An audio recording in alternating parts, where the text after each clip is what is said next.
Hey, my name is Sucky, and G14 is my true buddy. Forced rhyming is terrible. I'm sorry, I don't write a lot. Have to be honest with you guys here. I'm actually a super late bloomer to the Godzilla franchise. I mean, I have heard of him throughout pop culture and childhood, but I've never took personal interest to him.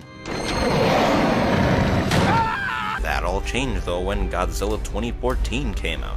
And as a movie, as well as a design that kick-started my love to the franchise, I have to say, I owe my channel's success to G14. For context, just check out my popular uploads, and yeah, all was history. But for the longest time, I wasn't able to get my hands on a proper G14 figure, so all I had were these two kids' toys. I've even made a Jank review about them a few years back. Who thought this was a good toy idea?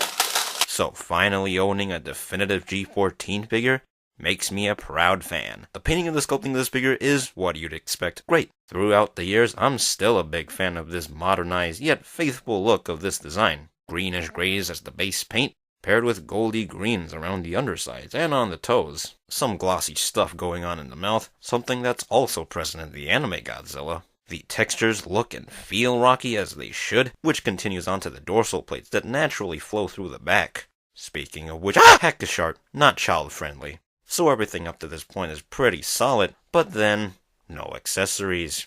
Billy, come on, why do you do this? Well, times like these call for improvisation. Ball joint at the head and several segments on the neck allows him to look up that far and down that far with some side to side. Arms on a ball joint, arm moves out, but not too much due to the construction constraints. Elbow double bends, double ball joint at wrists. Ball joints on the chest and waist allows him to crunch and lean side to side. Ball joint at hips allows him to kick. Let's do a 360 clockwise rotation. Knee double bends. Final 3 lower leg segments on ball joints, pivots real nice. And finally, this magnificent tail. 22 segments on ball joints, supernatural tail posing. But one problem.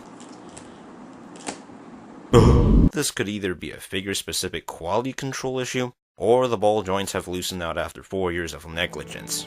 In comparison, the SH MonsterArts anime Godzilla, with only half the amount of tail ball joints, dynamic airborne tail posing, no problem. I suppose sometimes you just need a little less ball joints. Speaking of less, he's not dominating your shelf, but is still a good size. Here's Figma Kansaki Ranko, NECA 94 Godzilla, NECA GMK Godzilla, Tokisaki Kurumi, and of course, the SH MonsterArts anime Godzilla.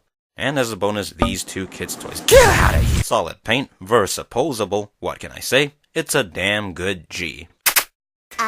As with SH MonsterArts, be wary of your finances, but this figure is actually one of, if not the cheapest SH MonsterArts Godzillas in the entire line. As a G14 figure that poses well, scales fine, and prices fairly, this is a gotta get. Now how exactly do I end this video not having any skits or future plans to leak? I got it. Follow me on Twitter.